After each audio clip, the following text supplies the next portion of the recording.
Lovely people, welcome back to my channel Unyistitches. In today's tutorial, I want to quickly show you how to place your lace fabric. So this is my ashoke that I want to place the lace fabric.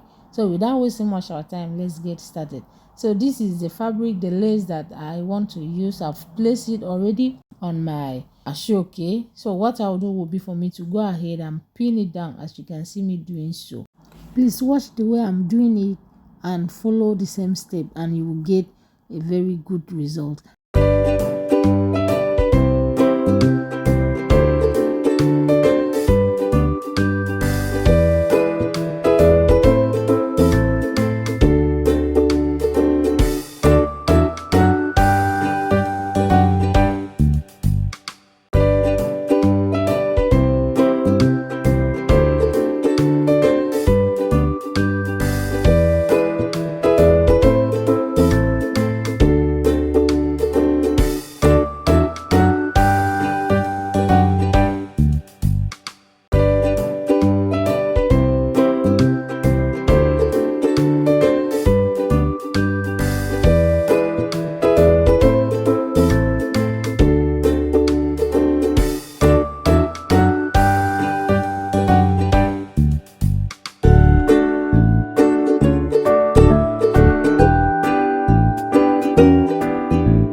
After pinning, I'll go ahead and cut it out.